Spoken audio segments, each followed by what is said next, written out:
Harakati ya Wazalendo inayoongozwa na Jenerali Jean-Marie Bonane imetangaza kujisalimisha kwa kundi jipya la wapiganaji wa uasi wa M23 AFC katika eneo la Masisi mkoani Kivu Kaskazini. Kwa mujibu wa taarifa hiyo, wapiganaji hao walijisalimisha Ijumaa tarehe 20 Februari katika uongozi wa Bashali mbele ya kamanda wa pili wa Wazalendo Jenerali Inyase Sauli karibu na eneo la Nyabikeri katika wilaya ya Masisi. Wilaya ya Masisi inaendelea kuwa mojawapo ya maeneo yenye mapigano makali kati ya waasi wa M23 AFC na makundi ya Wazalendo pamoja na serikali. Katika miezi ya hivi karibuni kumekuwa na taarifa kadhaa za kujisalimisha kwa wapiganaji katika maeneo mbalimbali ya Kivu Kaskazini. Mjambo tena. Ni salama. Leo tuko tarehe 12 ya mwezi ya pili 2026. Tumebahatika tena kupata wandugu zetu ambao wametoka ndani ya chama ya warebele ya M23. Wamesema hawataweza kugombana na wandugu zao, ni sherti watoke kule wakuje wakajiunge tena na wandugu zao. Kwa majina ni nani?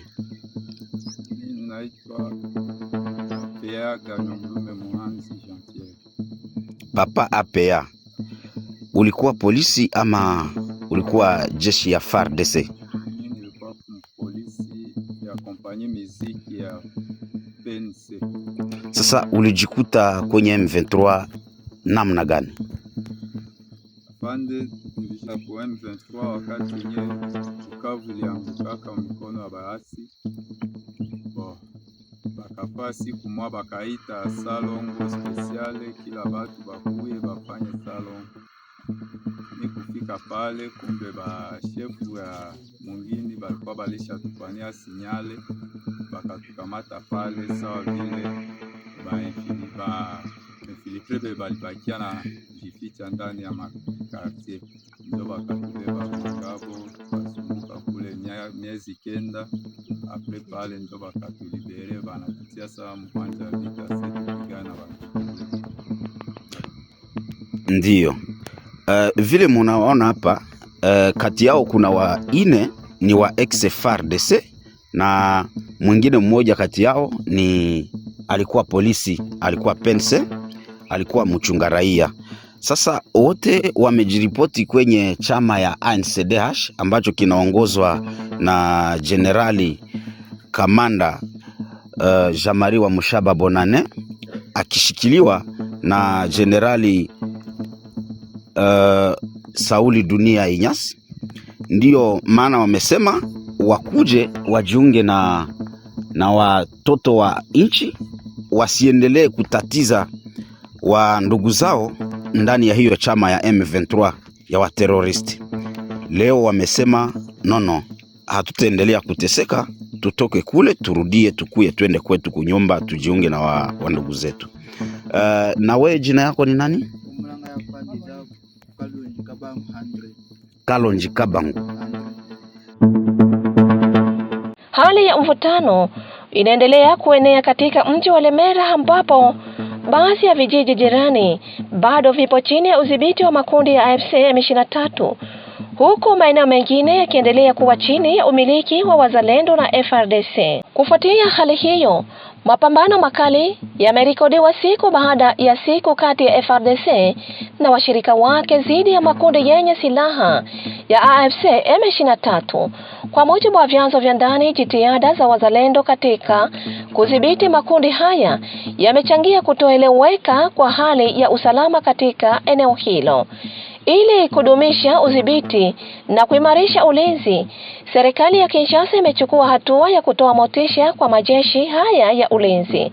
Motisha hiyo inatambuliwa kama hatua ya kuhimiza jitihada za kudumisha amani na kulinda raia walioko katika maeneo yenye mapigano. Didas TV ilifanikiwa kuzungumza na mmoja wa viongozi wa Wazalendo, Bwana Dawa ya Panya, ambaye aliweza kueleza hali halisi kuhusu motisha hiyo, mapigano yanayoendelea na hatua zinazochukuliwa kuhakikisha usalama wa raia. Dawa ya Panya, tunakukaribisha tena.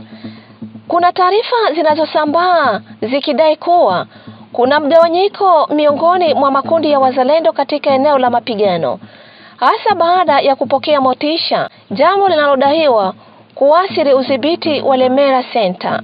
Je, madai hayo yana ukweli wowote? Tunasema asante ndugu mtangazaji. Tunapenda sana ndugu zangu wa Kongomani, ni wenu mzalendo mwenye alikubali kufia nchi yake dawa ya panya. Na ninasikia swali yako kabisa ndugu mtangazaji, ni swali nzuri sana.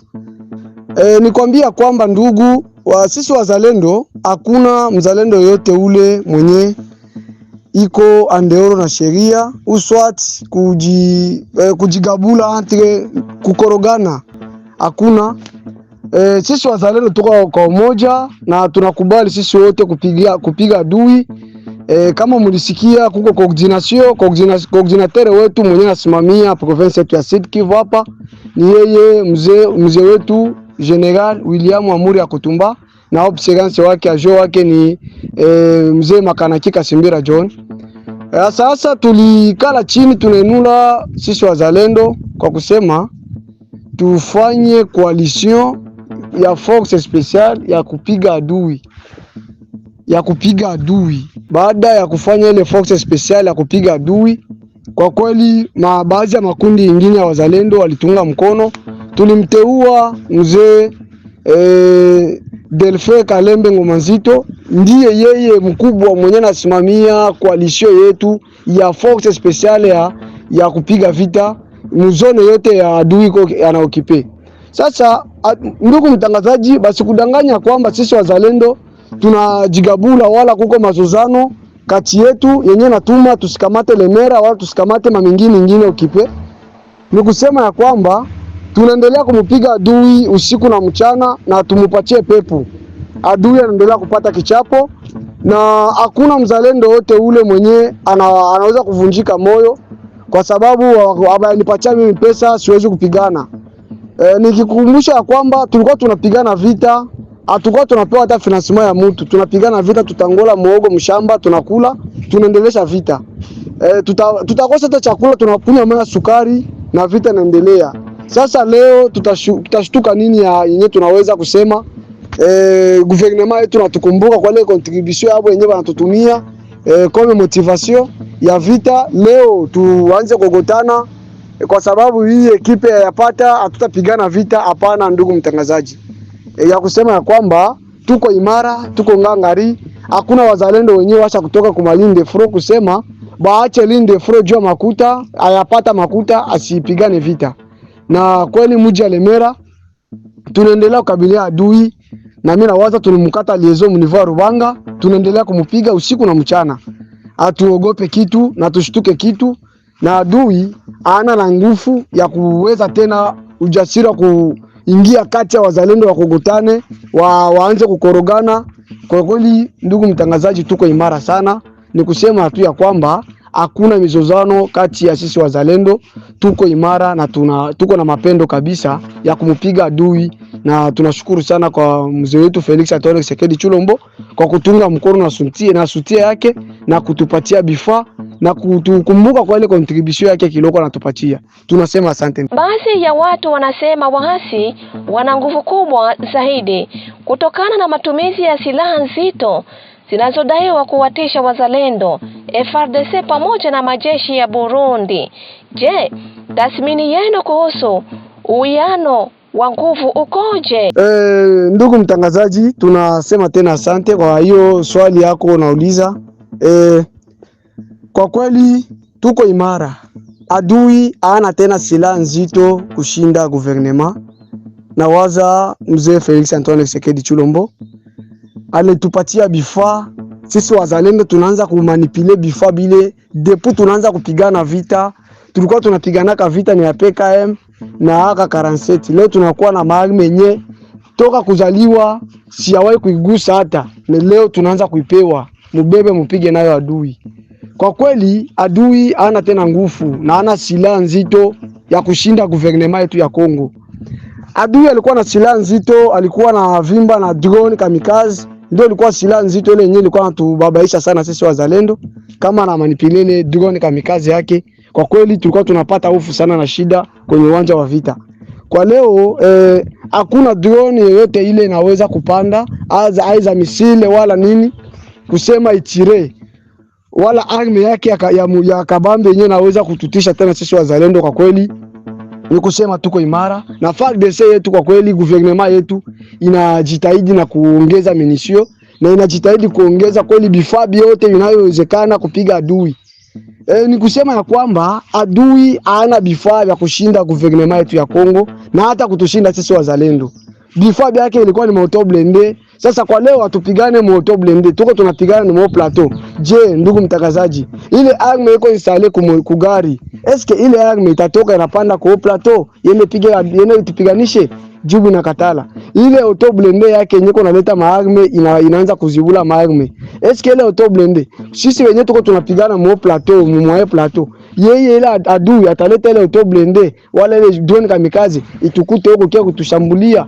Ndio ile kwa kweli adui huko mo plateau ana na nguvu yake na maarme luru yake iko mnivo ya Bukavu, kwa sababu ni pua na mdomo na Rwanda. Maarme ya kabambi ya Rwanda alivukishaka pale, ndio inafanya security ya nguvu, kwa sababu iko na vision ya kupenda kubarikanize kipande cha est. Na ndio maana unaona kama mnasikia wanasema adui iko na maarme ya munene, kwa sababu arme ziko karibu na Rwanda. Umoma huu kama tunamupiga hapa, utasikia ile maarme yote navuka mbio Rwanda na kimbia na banafunga. Ni arme ililetewa comme si ike kufanya security na kufanya intimidation kwa kutuogopesha sisi wazalendo, kusema kama adui iko na silaha nzito, ila ile silaha haimanipule mu vita. Kwa saa hii tuko tunapigana naye mo plateau, hakuna silaha nzito ile adui iko nayo isipokuwa ni PKM na Maka 47. Hakuna nyingine arme kabambi yenye na 12 kama ni ngapi ndio yenye iko na vimba nayo.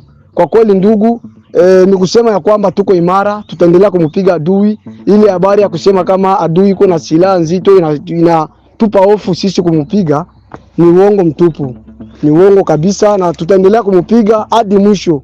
Na hata alete silaha gani, hata aende alombe financement yote ile, atuko tayari kumupiga adui na njia yote na musanse yote na kungufu ya gouvernement yetu ya Kongo.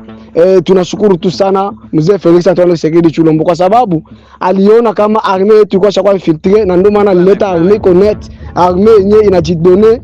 Hao wenzetu wa Ibu kweli tunapambana nao vita sana, na tunaendelea kuavancer na kupiga adui, na nikusema tu ya kwamba adui ana nguvu. Kwa kuzingatia kuwa mapigano yanaendelea katika maeneo yenye raia, ni hatua gani ambazo mnazichukua ili kuhakikisha ulinzi wa wananchi na mali zao? Nikukuonesha ya kwamba kweli tukikazingatia maeneo wala tukikamata maeneo waga, population inakuwa inasherekea kwanza. Kuna baadhi ya watu wale wenyewe walikuwa bakulake nyama, siku ile tunampiga adui tunamjengoa maeneo ile, population kwanza inafanyaka fete ya kuona kweli tunapata uzima. Kama adui na kamata maeneo ni kuonekana kama biko deja mkinyo wa shetani, muda wote ule shetani anaweza kuwafinyika na kubamaliza. Kama wanajikuta sisi wazalendo na FARDC tukisha kudhibiti mwingine, kwa kweli banaona kama biko mahali usika, mahali salama, banajua kama security iko bien total. Hakuna mtu kufa kiolela, hakuna uporaji na hakuna kunyanyasa raia. Kwa kweli tunaweza kusema ndugu mtangazaji, baadhi ya watu, hakuna watu wale wenyewe wanaweza kuwa na roho moya. Ni kusema ya kwamba kunaweza kuwa ule alifanya makosa na tuko juu ya kumpinyiki kwa ile makosa yake. Hiyo mzalendo kama anafanya makosa kwenye population iko, tuko tayari juu ya kuzingatia ule mtu na kumpinyire sawa sawa na makosa yake. Hakuna kufanya mtu anafanya makosa unaweza kuwa mtu asina natia kisha naona zingatia ke utabakia mzima. Vomie na wote tunakuwa tandiske mwingine soda wala mzalendo asifanye ile act yenyewe mwenzake anafanya, wala mtu kuibia makuta ya mtu. Kwa kweli ni kumupinyike sana asijilele kitu, na ndio unajikuta arme yetu ya wazalendo kwa leo tuko bien formé na tuko bien éduqué, kwa sababu hakuna tena mzalendo mwenye na tabia ya kwenda naiba kitu kia mtu wala kukamata kitu kia mtu, wala FARDC yetu yenyewe likuya waibu. Hakuna ibu mwenye tuko naenda mshamba la vita hata adui akufa alikuwa na telefoni, hatuwezi kukamata telefoni ya adui tuseme tuanze kuitumikisha wala tuibebe. Heri tunaiacha na tunamuzika na ile makuta yake, na kukipatikana kwa kwenye shamba la vita kama tuko tunakabiliana na adui, tukianza kupigana na adui tunajikuta swati adui ni kusema ya kwamba population nakufa sote mubali perdi, ni kugardele mamoro yenyewe nakufa, tunabazika muboni sante na muboni droit na kuzika kila mtu mwenye anapatikana na mwenye alijikuta iko blesse, ni kumshughulikia kwa kumtunzisha na kubie garde. Kwa sasa inaelezwa kuwa mapigano katika eneo la Minembwe yamepungua au kusitishwa. Je, hali hiyo imetokana na wito wa mashirika ya kirahia wa kuanzisha mazungumzo ya amani kati ya FARDC, washirika wake na makundi ya waasi, au ni matokeo ya mabadiliko ya kimkakati katika uwanja wa vita? Kwa kweli ndugu mtangazaji, nafuata swali yako. Neno ni kusema ya kwamba sisi wazalendo hatuko mseselefe, bali ni kukabiliana na adui na kumupiga adui. Ndo ile ndugu mtangazaji, sisi wazalendo hatuko mseselefe, na vita ya Minembwe haisimame, bali tunapigana. Mazungumzo inaweza kuwa ya kuleta amani. Sasa sisi wazalendo kwa kweli hatuko mazungumzo, tunaendelea kupiga adui. Kama serikali yetu wala FARDC yetu yenyewe tuko tunapigana nayo, inaweza kusema hivyo wana respecter CCLF. Sisi wazalendo kama reserve ya armée de défense ya RDC, sisi tunajitolea kufia nchi yetu, tutaendelea kumupiga adui hadi maeneo yote alipo tumujengue. Hatuwezi kubali CCLF, bali ni mnyang'anyi mwizi mwenye iko susteni na Rwanda, banapenda impose Kongo kuwa bafanye CCLF maakor. C'est comme si banaanza kutafuta mainteret privé après avoir kuona tunawapiga tunawazidia nguvu, ndio wanaanza kukimbilia kulomba CCLF. Kwa kweli sisi wazalendo maeneo yote kwenye unayua adui anadhibiti, tuko tunapigana. Kwa kweli tuko tunapigana usiku na mchana, na waza badui leo Minembwe leo banawaza walipigwa na mataarifa ilitembea fasi yote kuwa balipoteza hata koloneli wapo pale. Ndio ndugu yangu, tunasema asante sana. Mungu awabariki kila Mkongomani. Asante. Ni ujumbe gani ungependa kuwafikishia wananchi na wadau wengine kuhusu hali halisi ya mapigano yanayoendelea? Ndio ndugu mtangazaji, ujumbe wangu ya kusema ya kwamba tunasema asante kwa kila Mkongomani na kuwapatia tu moyo, kwa kuwa tunaendelea kumupiga adui na muwe imara, na mayali yote ile adui iko anaokipe mtuchunge kwa shangwe na bigelegele. Tutamupiga adui muda wote ule na tutadhibiti ile mwingine, na tunawaahidi ya kwamba hakuna mahali ingine adui atakamata kwa nguvu tuko nayo, bali tunaanza kurenforcer na kumupiga na kumjengua maeneo yote yenye iko.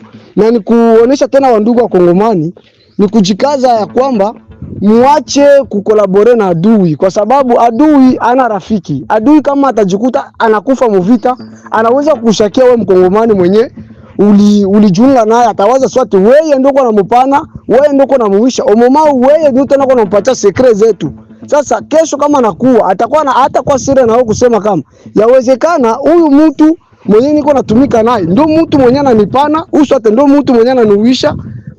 Eri ni mufanye kibaya, uswate akuwe, uswate nini. Ni kuomba kila Mkongomani kusimama imara, tutetee nchi yetu, na kila mtu akuwe ngangari, na kila mtu akuwe anero wa mwenzake. Naomba tu kila Mkongomani, vita haikukuya kwa ajili yangu mimi mwenyewe, vita inakuya kwa ajili ya Wakongomani wote. Tupiganie nchi. Mnajua nchi wapi ilienda na wapi inaanza kurudia. Tuendelee kuombeana Mungu na kuendelea kutiana nguvu sana, na tunaendelea kulomba support kwa wandugu wa diaspora wa ngambo yote, waendelee kutusupport kwa yote ile itaonekana, iwe Godio, iwe Jalat, iwe nani impermeable. Kwa kweli tutashukuru nao sana. Tunasema asante kwa wandugu wote, na tunatosha tena asante kwa wajaspora, kwa sababu nao wanapigana vita. Hata wao ni wajaspora, hawako kwenye shamba la vita, ila nao wanapigana vita. Ni kuomba sana ndugu zangu wa Kongomani, tunawaahidi tutakamata eneo ya Minembwe na tutakamata Mikenge na tutakamata mahali kote kule mnajua adui anadhibiti. Hii ni ahadi yenyewe nawapatia wa ndugu zangu wa Kongomani. Asante sana, ni wenu mzalendo mwenyewe nakubali kufia nchi yake dawa ya panya. Asante sana. Tunakushukuru kuendelea kujiunga nasi. Tunakukaribisha kwa siku nyingine. Karibu.